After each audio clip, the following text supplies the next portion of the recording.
Okay, welcome everybody to our,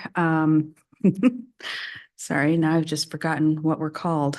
Parks and Built Environment Committee of April 9th, 2025. And you are here with myself, Councilmember Vogely, Councilmember Paula Ryan, and Councilmember Ben Zarlingo.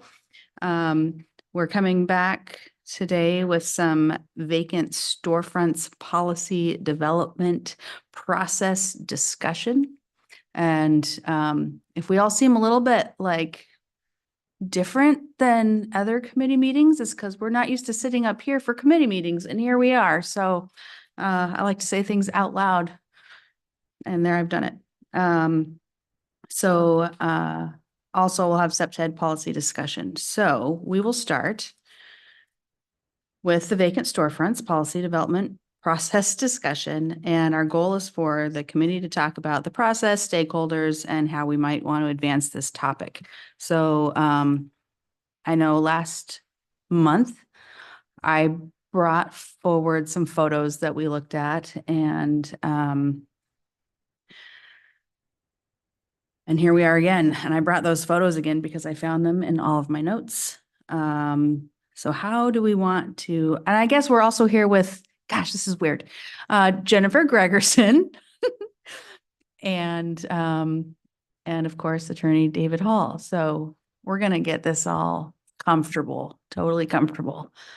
I thought I could add, as you start your discussion, that planning staff haven't started work on any changes or proposals for the language that's in our code around vacant storefronts, because they're still focused on the comprehensive plan. And so that's scheduled for council adoption and I think on June 11. And so after that is when they would be able to put some time into this.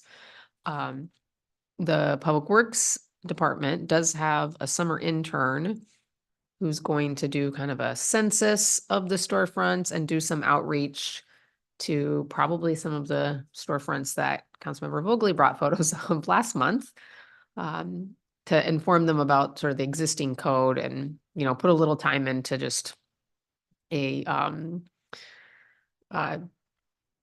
touch point, I guess, to try to seek some improvement. So that's kind of the status from the staff point on the issue. And I talked with Councilmember Ryan about how you guys might discuss if there's you already said this, but inviting stakeholders or other information you'd want as you consider policy goals around vacant storefronts. So thank you. And we, for some reason, I had thought that we were also having somebody else here this month, but I think I'm just remembering incorrectly. We did make change. I mean, we've changed the agenda a little bit, maybe from when we talked about it last. And so, and that's why you said something about June 11th and the comp plan, and yeah, people are really busy right now. Okay. Yeah. Okay. We also, just to start putting more out there, got some emails. This is weird. Looking at each other down the line. Okay. I'm just putting that out there right now. I want to go back to the table. Let's see. We got some emails last week at council. Well, not at council, but previous to council about some houses that could also be, granted, it's not downtown storefronts, houses are houses where people live and not do business necessarily. So we might put those into our conversation on SEPTED, which is the next thing. It all just really goes together. And so if I'm confusing, sorry, but all of these things are really pertinent to each other and they all mean something to each other. So it sounds like what you just said, Jennifer, was that folks are going to be notified, conversationally by some staff at administration for some downtown stuff. And we had discussed, yes, please. I was gonna, maybe this is exactly where you're going. let's get a round table, maybe even around a table. Okay. Great, thanks. Do you know when the intern will be starting and finishing? I think that our various intern programs start in May. So, and it's a summer intern, and it's probably someone from a college. Actually, I guess I don't know which one it is, but, yeah. So over the summer, So July it's- 5th through 6th? longer than that. And then the follow-up it's not like the intern's gonna have to knock on the door and try to ask for compliance. It'd be a letter to the property owner, kind of based on like, here's what we've seen, so. Great. Yeah, I think, I know that the Downtown Everett Association, I think they keep an inventory as well, or at least a running list of who's where and who's coming and whatnot. So that might be a good collaboration opportunity. I guess I would envision that, I love the idea of doing the inventory and then notifying folks who are out of compliance. But we would also, between those two steps, there would need to be an update to the code so that the code's current with the work that we're doing. So then the property owners are being notified of current code, not code that's going to be changing in a month or so after that, if that makes sense. So, like we have code right now, we're planning on updating the quote code. So we should update the code before we inform property owners that they're out of compliance, because that would just be out of date information if we did that. So I think it would be great if for our June 11th meeting to do a table-ish round or rectangular shaped discussion here at the committee meeting with some of the stakeholders that we had discussed, like property owners, business owners, Downtown Everett Association, maybe Small Business Alliance, folks from planning or code enforcement to help with like some of the technical aspects of it, so that we can identify some of the barriers to filling vacancies or suggestions from the downtown community on ways that vacancies can be filled. And that would help to inform what the policy development would look like that we would then do. Then business owner or building owners would be informed of the new policy based off of those informed discussions. Can I ask a question just as I'm getting up to speed here? Yes. Is the focus of the policy on filling vacancies, or is that what to do with the storefronts of stores that are vacant? Because the existing ordinance focuses on what owners have to do to make their spaces look more active than they really are when they're vacant. They've got to put a display in the window. They've got to, do some kind of art on the window. And I know when we adopted that ordinance, like 15 years ago, when I drafted the concern was whether we would have the enforcement capacity. And obviously that has been the obstacle so far, but I'm just curious whether you're looking at enforcing that requirement and maybe modifying the requirement, or whether you mentioned actually filling vacancies, which seem like two different, obviously related things. I think a little bit of both. That same ordinance has a requirement for building owners to notify the city within 30 days or something. And I think we'd all decided that's a bit too stringent. And then there was also a few sections about a vacancy tax, which wouldn't be something that, it's my understanding, folks aren't willing to pursue at this time. So, right. So, and then there might be, we might hear from building owners that some of the facade requirements for window wraps and other things might be too difficult to comply with, or maybe not the right approach of some sort. So I think it's a little bit of both. I mean, the overall kind of like Councilmember Vogely was mentioning, the SEPTED requirements and vacant storefronts are the same, because it is about vibrant, life breathed spaces and encouraging that and supporting that. So yeah, I think it'd be, and I know that Downtown Everett Association too, they're really focused on this as well. So not duplicating efforts with what they're doing and knowing what they're doing, and then hopefully complementing that instead of conflicting with it, I think would be helpful. Even having the new chamber, Yeah. and I know that we've had a big presentation, but, and to answer your question, I think it's more so towards, revamping the code that we have about what to do with what is there. Yes, it's all of it, but like even, it reads Central Business District. We don't have that. We have Metro Everett. So, there's some language differences. But I do envision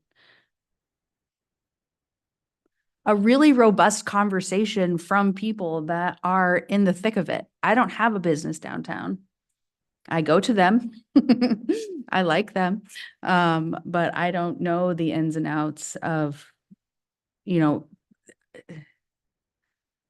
of how difficult or easy or other words, that it is to have a business downtown, and how we can keep it up. Council members Arlingo, I know that you didn't raise your hand, but Well, just a couple of thoughts. I mean, one of them is I think the nexus of what we're doing for the storefronts and the SEPTED is that element of public traffic and observation that leads to better safety and awareness. So I think that if we're looking for, that's my sense of where those things join. In terms of us making a difference with respect to the storefronts, which I think Councilmember Ryan, you brought up really fairly steadily from the beginning. An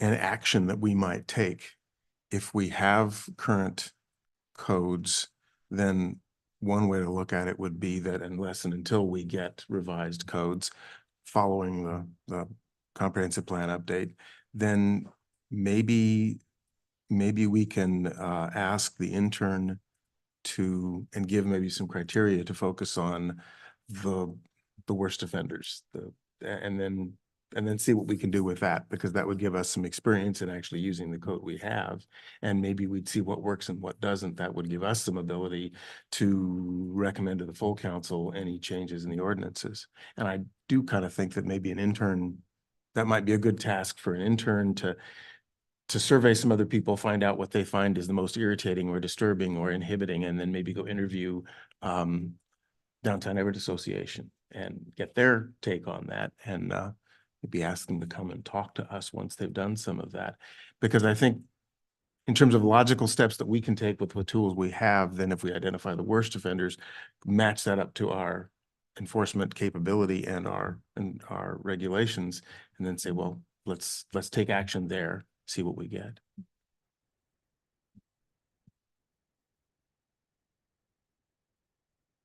I hear a difference, and let me see if I'm getting it correctly. I said, let's have people meet around a table next month. And I think I heard you say, let's have the intern do some things, and then a little bit later have more people come around a table. Did I get that right? Well, I'm trying to think about what creates something that's actionable, because one way to look at our difficulty with this has been that the people may grind their teeth a little bit when they see some of these places and think, oh, that ought to be better, but it doesn't focus enough energy that action happens.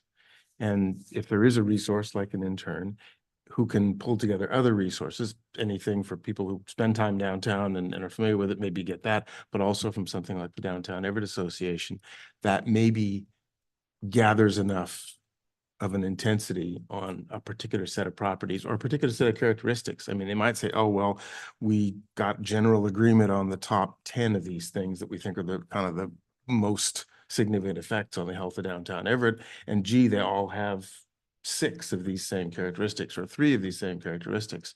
That might give us, again, kind of focus our intensity enough on a narrow enough set of characteristics, because we want to be fair and, equal in the way we do it, and what those characteristics might be. And then if that then devolves or evolves to a particular set of focuses, a particular set of properties, then we can say, okay, now from an enforcement standpoint, let's start with that, see what happens, because that might also inform our changes to any ordinances. We might find some things work. Matter of fact, an intern, if they were energetic enough, might identify 2 or 3 other cities. And as one of their tasks, be a great education for an intern is approach some of these other cities and the administrations there and say, okay, what are you doing? What's worked? Or this is what we're facing. Does it match anything with what you do?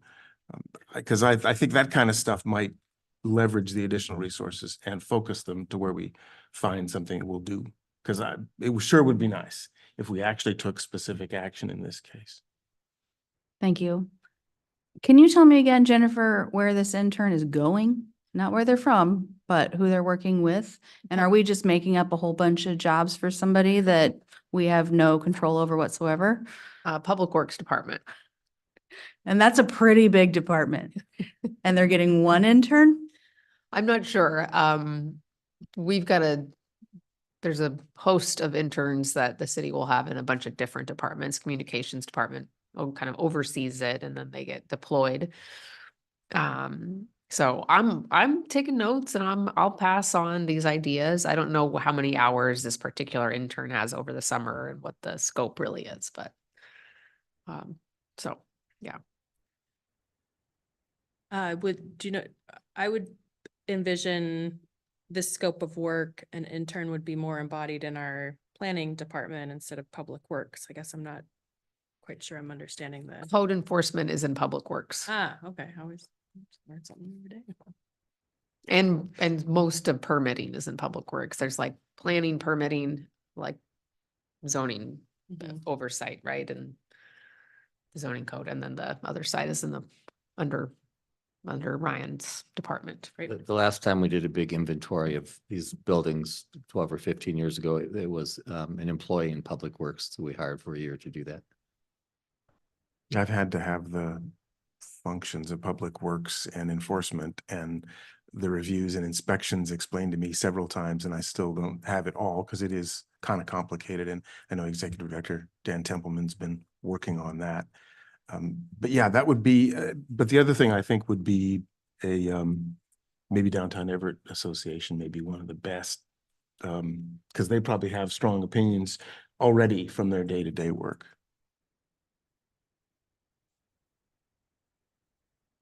Would it, if we were to have a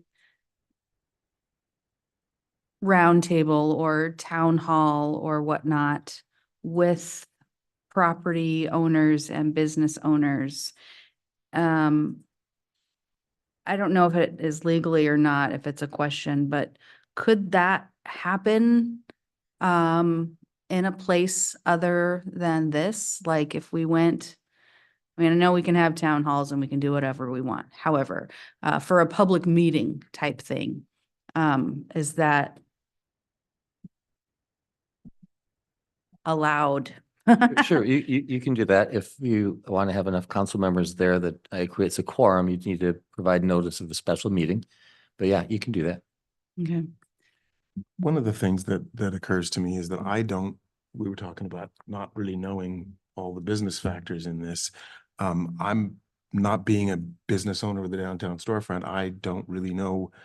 We're talking about it from our point of view, what we'd like to see, and a little bit in terms of the city's structure and enforcement. But from their standpoint, it is possible that they would say, oh, well, you're not addressing the things that are making it difficult for me to make that storefront better.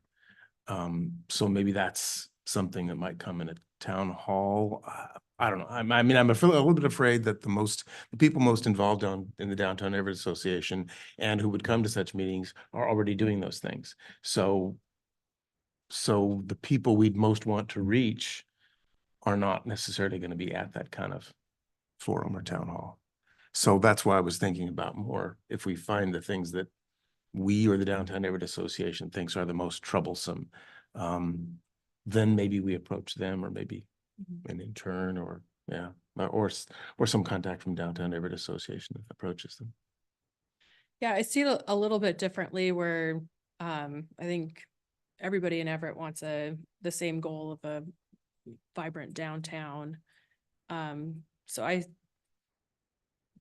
I see having a town hall to ask to be like a listening session, I guess, to listen to Downtown Everett Association, to the chamber, to building owners, business owners, workers, other folks with interests downtown to share like from their knowledge set and their experience and their education and training and everything. Like what types of things should be included in a city policy that will help them and not hurt them, to your point, or to make sure we're not completely missing the mark and, you know, chocolate fountains downtown for everybody when that's not actually going to help anything. So, yeah, I think having a listening session first of what are the barriers to filling storefronts? What are some of the reasons why a certain building owners might have, you know, perpetual vacancies in the front of their buildings or in the first floor? And there might be other things too, like various, you know, code compliance of like the whole building that they would need to bring up to code, and fire safety and public health measures. So some of those other things would be, I think, helpful just to keep track of and include in the thought process of, you know, it's not just about plugging in a business on the first floor. It's about the physical health of the infrastructure as well. Well, that does bring up one thing. Worked with one business that was kind of tied up in knots because what they were doing was a change of use. And that change of use brought in different code elements. And so it is possible that we would learn and maybe could generate something that was a summary of some of the change of use things, because that it might be that some people are stopped because they do want to do a change of use of some kind that brings in a different code. They can't readily comply with that, or they don't know what they'd really need to do to comply with that. And so some of those things, I mean, in the case that I was working at, our building official looked at that and came up with the changes that need to be made and clarified that situation. But until that happened, the situation wasn't clear enough. So the barrier wasn't that they couldn't do the things that need to be done. It was that trying to figure out exactly what would need to be done. When you're talking about change of use, it's kind of there's some judgment call in it that the building official needs to do. So that's one of those potential wrinkles that that somebody might say, yeah, I thought about making a change and activating that storefront, and I couldn't, and I didn't know who to talk to, and, you know, couldn't find my way, or I was told, no, I couldn't do that, and I didn't know what the next step would be. And sometimes it's not necessarily a change of use. It's just that somebody wants to use the space, and hopefully they have the wherewithal to talk to planning first and to code enforcement and find out before they've invested their life savings in a new business that the building actually is up to code. And the typical problems are they're not up to fire code, they're not up to seismic code. And that has been a problem with some of our landlords in the past, that they've induced people into coming into their space and only to find out that they can't operate. Yeah, and I know from being on the Board of Health several years ago, there were health district concerns that were the same kind of thing, and they had some processes for that. And some of the trickiest of it was when it was potentially practical to do the change of use to accommodate, but it was going to be some back and forth, some learnings, a judgment call, and that was not an easy thing to figure out. That the architects didn't know everything that needed to be known. So that may be something we hear. I don't want to go too far in that because I don't really know. Maybe there aren't those. I know that there have been those kinds of cases, and I know it's thorny. And I don't want to invent new procedures, but maybe when we talk, we'll learn something like that.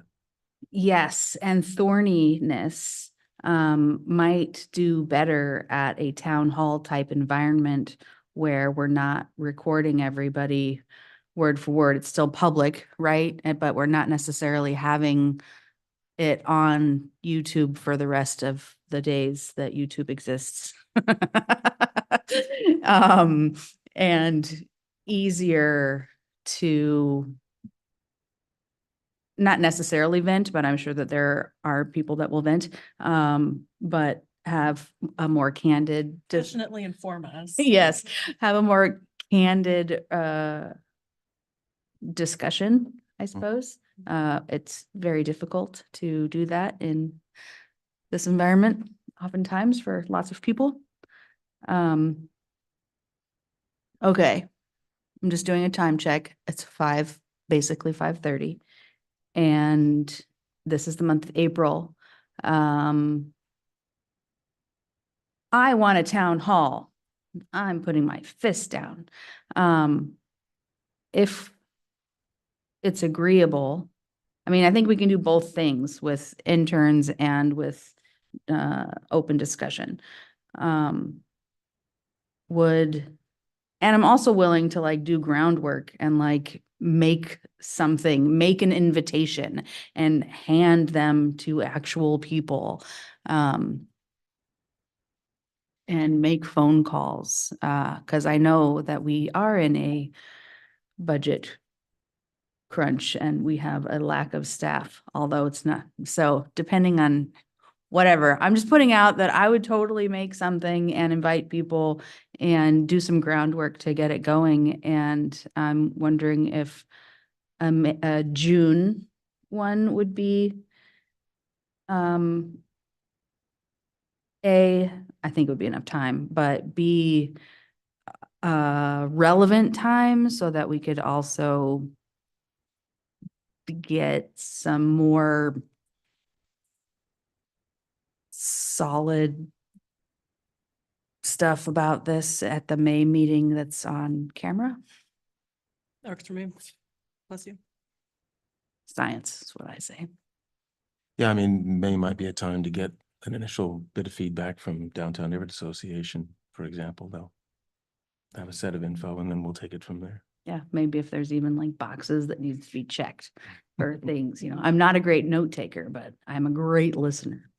Yeah, I would assume too that between the chamber and the Downtown Everett Association and the city, they'd probably have a good distribution list of folks downtown that to reach out to let them know about an event. Okay, so let it be known that we're gonna strive for a June regular Parks and Quality of Life. Is that what we're called?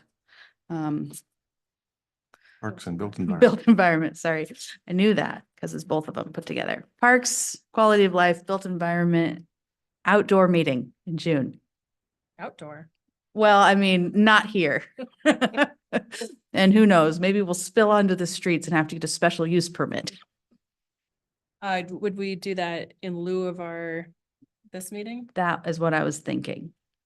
And so, yes, if folks are amicable, amenable. Looking at you, Ben. I'm willing. Awesome. Plus, it might be time to know whether or not we would be getting any of this interns time, Right. maybe by that time in June. Okay, well, that's not set in stone, but that's a really good indication of what our June 11th meeting will be. Okay, awesome. Great. With that, we're not done, but we can integrate how do you say it? Crime prevention through environmental design into all of these discussions about not just storefronts, but also like houses on Lombard, for instance. Shall I begin? I Great. don't know. Okay, I'll begin with. Okay.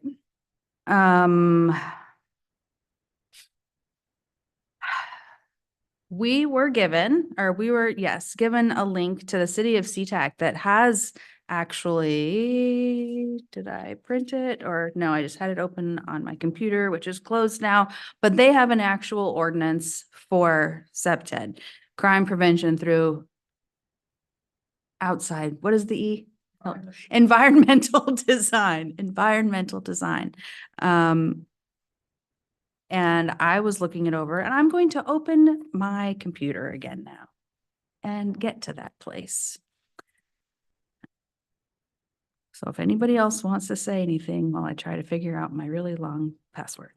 Well, I went through what of that I could get through in the time I had, and there was a lot of things that are sort of logical in retrospect. Some of it is not to have huge stretches of blank walls. Some of it is to have visibility, openings in walls and windows, doors in some cases, things like parking garages, where you put the entrances and exits, how many, using or not using fencing, where the stairs are compared to these things. Most of them seem to me like the kind of thing that would just enhance awareness, visibility, avoid hiding places, avoid dark places. That it systematized something that I think probably a lot of architects are already fairly aware of, but those of us who don't design that way wouldn't think of until too late. And some of it, much of it could be retrofitted. Some of it was part of initial design. And then the kind of the nexus with our vacant storefronts or vacant areas at all is populated and well lit, and where there aren't easy hiding places are all, if you push in those directions, you're going to get most of it right.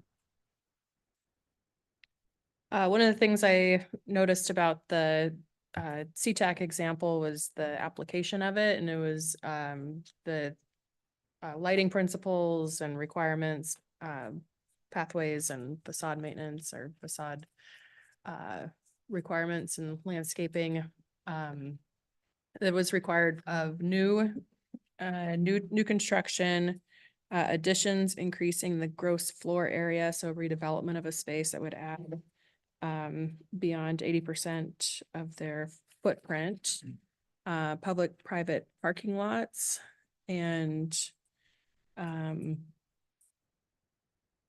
other changes to new development or redevelopment of spaces in a 5-year period of certain other types of requirements. So there was also an exemption for the lighting portion for special holiday lighting exemption. So I read that, it's glad to see that. but only November, December, and January. So I appreciated that it wasn't, it's not that, you know, if we were to adopt something along these lines, it would immediately be everybody in the whole city has to trim their bush out front of their house or put in a new window or something along those lines, but moving forward, it would be helping to ensure that new development isn't negatively contributing to spaces that perpetuate crime. My question about all of this is, I know that we've had discussion about SEPTED at like the safety committee of 2017. You know, we've had these discussions, law enforcement are very aware of it, if I remember correctly. And then seeing also our maintenance, you know, chapter 16.16 it's obviously not already in our municipal code, because we're talking about it right now as if it's not in our municipal code. But it seems like it I think it's probably in like permitting and whatnot. And I think that's why we're hoping to have a person here to talk about it, if I'm remembering anything. Yeah, I'm not remembering much. It's such a big empty room. I mean, I think a variety of the pieces that are in the CTAC code around lighting and landscaping, building facade exist in other places in our code now. It's certainly possible that there's bits and pieces that go a little bit farther or take a different, you know, that implement them through this lens, right? Like that's the whole point of it. And then the other piece is, you know, there's something maybe to be said about putting it into one section to say that these are all the things one can do with the idea of crime prevention in mind, or all the things that in this case, CTAC's requiring with this idea of crime prevention through the design of your building and property spaces. So I don't know the code super well. I just know like a couple things. I'm like, yeah, I know that's tackled somewhere, or we've got, Right. I know the building facade exists in other land use regulations, other parts of the code. My recollection is that over the years, SEPTED has been considered as we've revised various parts of the code. So it is, like Jennifer said, it's not all in one place, but it does kind of permeate the code, and maybe a review of the whole code to see how well it permeates. It would be a good idea when we have the time to do that. But I do recall over the years that we've, the planning department and in conjunction with police, who has a lot of experience in this area, of inserted into the code, different septed requirements. Yeah, I mean, certainly that, one thing we could probably do is take some of the main principles and do something like a one-pager or something kind of like this one here to summarize these things and say, well, this is in the code, but here are things to pay attention to. That might also help people who are, again, doing these kind of expansions or changes of use, because in the way CTAC wrote their code, if you make a big enough change, then these codes apply. But we don't have to do it that way. There's nothing wrong with starting with making people aware of what these things are. And also that might make it a little bit easier when you are making a modification or an improvement. If you understand what the general goals are, then you'd be better able to implement those in whatever way is more convenient for you rather than just looking purely at the code. And yeah, one of the things I've been curious about, especially with the emails that we got from neighbors over on Lombard Street with the vacant houses that are there and some burnt down houses and the struggles, street levels, social issue struggles that they've been having. I've been hoping to have an attorney help me with understanding more about, is there flexibility in when there is a buffer zone and there is a hotbed for criminal activity in the city, if that would trigger other septed type principles like additional code enforcement or like fast tracking certain types of code violations, tree trimming, street lighting enhancements, other types of septed things specifically for an area that's designated as a high crime area, soda zone, some of the other designations that we have here at the city. So with that designation, it's not just an enforcement of the people, of the activities that are happening there, but also support for a holistic approach to preventing crime in that area through other measures. That's not just specifically enforcement. So that's what I've been curious about from the beginning, especially I think a lot about that stretch there along Lombard, and the trees are really low and obviously some of that's on private property. So maybe we can incorporate our block watch program to help with the informing neighbors of the importance of keeping branches trimmed up for better lighting and visibility. I know Officer Fairchild, Lieutenant Fairchild, Captain Fairchild, is working with the PUD to install some new light poles to help with higher lumens for the area. I'd reached out to Corey Hurt about lighting in the area, and he had shared that the lighting was sufficient for residential traffic safety. And so I've been wondering if we could have a different standard of lighting and lumens for residential public safety. So areas that are a buffer zone, because there's high crime rates, would that trigger a different level of lumens that could be used? Not necessarily like have to be used, because I know light poles are really expensive, but in buffer zones can potentially move. But it would be an additional allowance for the area just to help with literally shedding light on the issue. And questions that I have, like,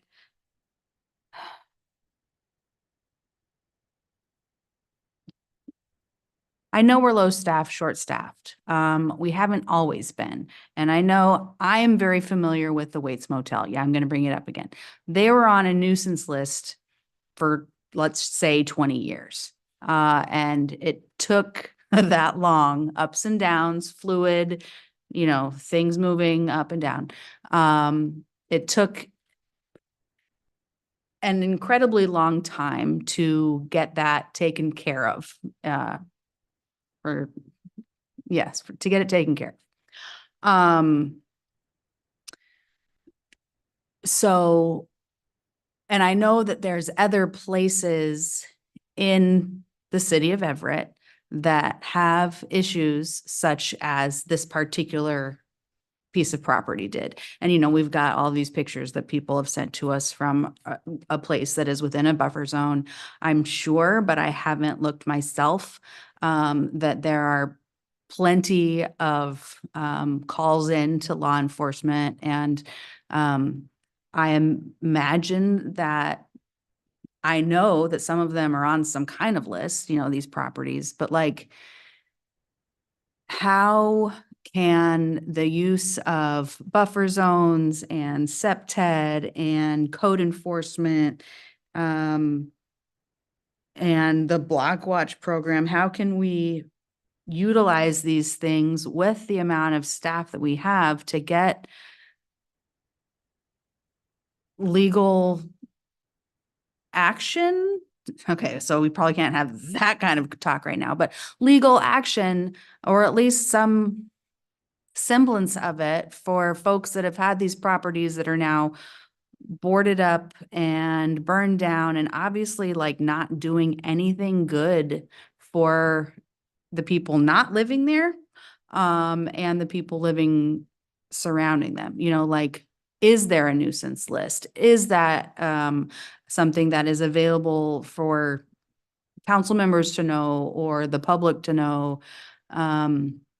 Because as I've heard, there's, you know, some of the places on this particular street, I think it's hilarious that it's the same street, just a different few blocks. Something has got to be able to be done.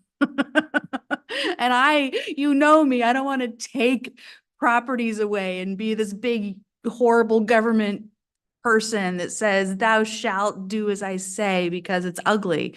But it's hazardous. You know, some of these places are hazardous. So how can we work on that? Well, the staff are very aware of all the properties that you Yeah. guys got photos of along Lombard. I think they were all along Lombard. And they processed those emails as code complaints. So they were, as of a few days ago, had a plan to send out some staff to take a look at them all and assess them for code violations. Some of them have currently active code enforcement complaints that staff are working on and working with the owners on. Some were inactive, like semi-recently closed code issues. So in those cases, they, you know, their staff was going to go back and look and make sure that what they had. I think some of those photos weren't like last week, you know, it was kind of a collection of the issues that have really been building for those residents. Yeah. So if there were any new issues or things that had, you know, been fixed, but not been fixed well enough to stick, they're looking into that. It definitely is true that it's kind of a combination of departments too. So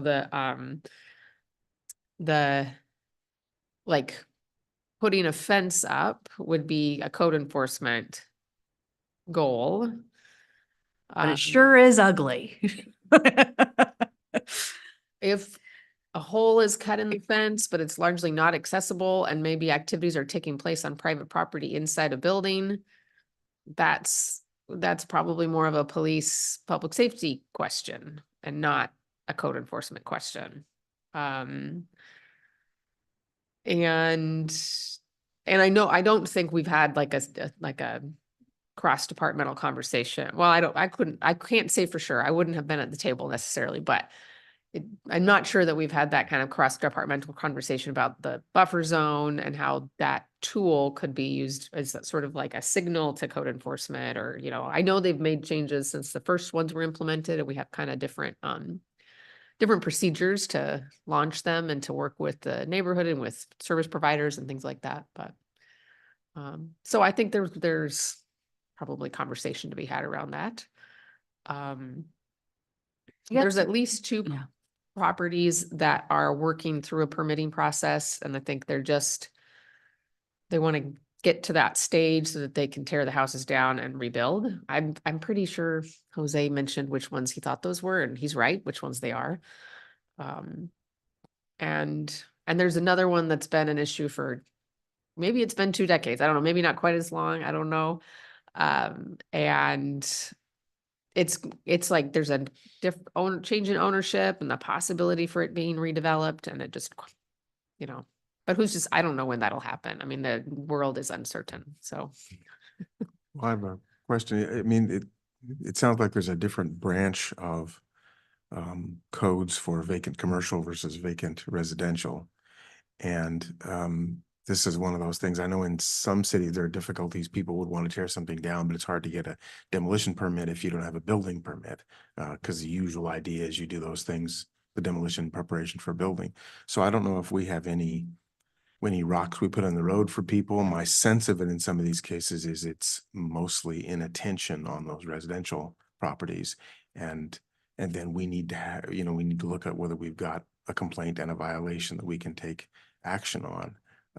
It is a bit perplexing to me that places in a desirable transit area, I mean, a desirable area with stores and transit and all that are being left fallow for long periods of time.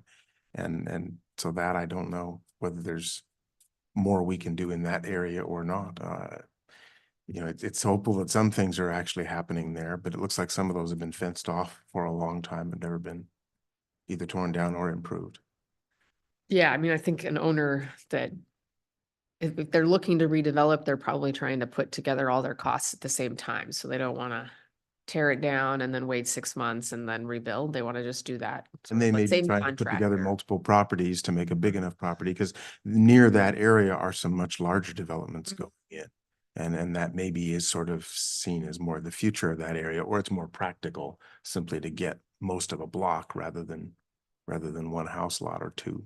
Yeah, I know our building staff noted that there were at least a couple owners that they were certain, like if there are issues that are happening, that have been in place in the last week or so, when staff goes out and lets those owners know, they'll clean it up. They have an interest in keeping their property cleaned up. But they probably will grumble and be frustrated because I think they feel like it's not my trash. I tried to make the fence as sturdy as I could, and like this neighborhood has challenges, and they're yeah. probably feeling frustrated like the neighbors that you guys have heard from too. So I mean, there could be a nearby owner, for example, who has the same violation but isn't really responding to the city, and so they Yeah. feel like they're being a little unfairly treated. So I see that, and that's why I guess I'm careful about concluding what would likely work, because we want to be fair and we want to be effective. Right. And we want to be something that's better for the owners too. I mean, we hope it's a win for them, but I'm not sure.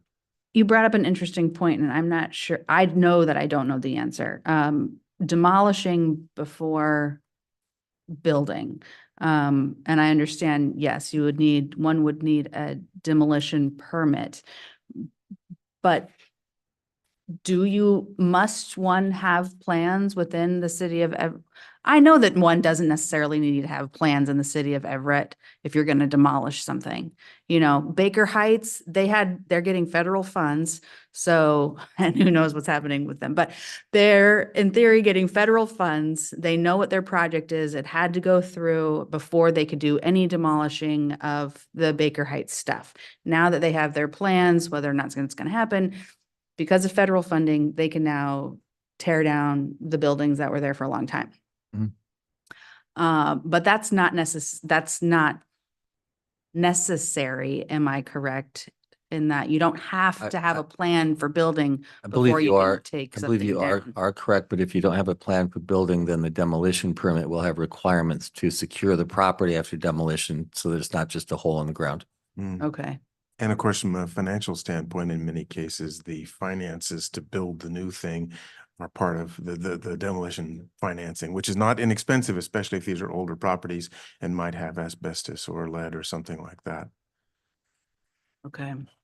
Yeah. So it's thorny. still possible, but not necessarily, Mhm. certainly not convenient. Yeah, I mean, there might be other wrinkles where the costs of some demolition permits could be sort of put in abeyance until you get a building permit if we just decide we want it. But as you said, then there's still the need to secure the property one way or another. I mean, how much is a demolition permit? Guess. My guess is it's small compared to the costs of demolition. I mean, typically what happens is asbestos and lead abatement is pretty significantly expensive, and then still the demolition and haul away is pretty expensive. and then securing the property. I mean, Yeah, it's, and the cost of the permit is often tied at least somewhat to the cost of the permit review conducted by the planning department, the building department. And obviously the cost of reviewing plans for ripping down a building is a lot lower than the cost of reviewing plans for building a new structure. Yeah, I'd be curious if the intent is to redevelop and sell, if those costs could just be tied to a lien on the sale of the property of some sort. So then it's not an upfront cost that would be prohibiting other work moving forward or whatnot, so. Probably a good question for Tony Lee, our building official. Yeah. A demolition fee for a single family and duplex, which is probably most of the picture, but some of them were maybe multifamily units. Anyways, $71 per square foot. ooh, that would, For just a permit. Okay, that seems. I think so. I think that's what this astonishingly is. Maybe a fee factor below. Yeah, I think that's what's it. Other people would know. I just look on our website and see what I can find. I'll express some caution on that one. That seems too high. Yeah, it would be like $125,000 for a regular old single. Must family not be home. the right. we are having calculation a there. budget problem? No, but it is certainly true that demolitions on the order of 10 to 20 or 30 or $40,000 are not unusual, especially if there's asbestos or lead. So looking through the pictures, I can, it's my district. I definitely know many of these buildings have been issues for quite some time, and I would be surprised if anything new and improving has happened in the last week or so, because when I drive through and walk through and hear from neighbors, like this is a perpetual problem. These pretty specific houses. Another question that I've been curious about, partially tied to this, but other magnets for criminal activities. If there is a threshold where a nuisance property and a criminal nuisance property location, at what point is the property owner responsible to the city for the amount of resources that the city uses specifically for their properties? So like this, I know this yellow house, the neighbor had, Jose had sent in pictures of, a lot of police activity that happens there, and heard from Fairchild that they respond to that one house several times a week. So that's a huge drain on city resources, and our officers could be doing a lot of other things with their time. So at what point is the property owner responsible to the city for that concentration of resources on their derelict property? I'd have to do a little research to give you a really informed answer on that, but I know for code enforcement, for example, they do have the ability to issue fines, which they then can file a lien to recoup their fines. I mean, that's a very general kind of answer. I don't know what the dollar amounts are. I also know that in real extreme circumstances, for example, a drug abatement house that we tackled 10 years ago, we ended up demolishing it and putting a lien on the remaining property for the cost of our demolition efforts. And it was in my neighborhood, so I recall the neighbors all standing around cheering as they tore it down. I mean, they were very grateful. So I guess it sounds like in some cases there are tools, and this seems like another case where it's probably best to identify the worst of the worst and then take a look at some action that way and see what works. Because otherwise, I think the dissatisfaction and the pain is diffuse, and the costs are diffused across police, fire, because most of fire is medical calls these days, and I suspect most of those are drugs. And so there isn't enough in any one spot to focus on the worst of the worst. Then I think that'd be my suggestion anyway, but that comes from a private sector background, not so much the public. It is 5:56 according to our in-office clock on the wall. Any final thoughts? I guess just what should our next steps be for the SEPTED discussion? is there someone in staff administration that has more knowledge about where the SEPTED principles are integrated in our ordinances?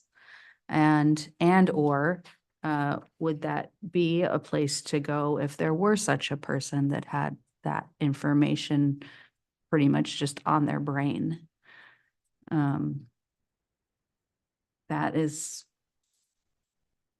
because we can just sit up here talking all day long and really get a whole lot of nowhere.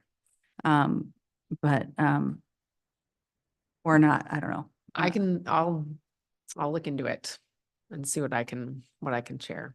That number I quoted was like an estimate of the actual demolition cost, not the fee. I Okay. did provide it, I guess, is just sort of a helpful estimate to folks of how much demolition might Ooh, cost. Man. I think I have no idea what our permit fee would be. I think it would be somewhere in the neighborhood of like $25 to $2,000, because those were all of the fees that I found. So the big range, but not $100,000. That's what it would be to get the bulldozers, I suppose. So, Thank you. but yeah, I'll see what kind of information and who might know more about. Yeah, it sounds to me too that there's questions about the code enforcement process and where there might be room for enhancement or even just a general understanding of, first this has to happen, then there's a letter sent, then there's 30 days, and then there's this happens. So just sort of that process and timeline I think, to help us with the lay of the land, to know where there might be some enhancement points along the way. And I know that even gets tricky because having animal code enforcement and regular, I mean, they're all different. So anyways, it would be good to have the proper and correct information to share with folks publicly and when they contact us individually. So next steps, not entirely certain about what's going to be before us in May, but more of the same with hopefully some more people and information. And then June is the not set in stone, but pretty good idea that we will have a town hall type thing out in the public downtown for people to have candid conversations with us in this committee. I would also like to request, as far as SEPTED, that for just help with walking through the policy question of if there is a buffer zone or a SOTA zone, if there are some SEPTED options that can come with those zoning designations. Yes. Got that?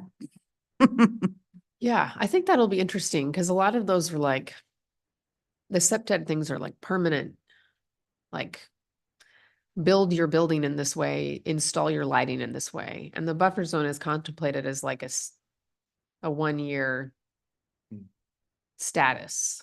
The SOTA zones, I think, get reaffirmed Reaffirmed every 2 years. yeah. But not to say, but just like maybe the thought process around how they work and what pieces are relevant. It'll Right, be. like landscaping and. I always, whenever I think of SEPTED, I think of landscaping. So, and that, trees continually grow and bushes are always growing. And but you're right that there's lighting and all of that. So which parts of the SEPTED stuff can be utilized more affirmatively in nuisance areas? And with that, I'll adjourn. Great. We are adjourned. Thank you, everybody.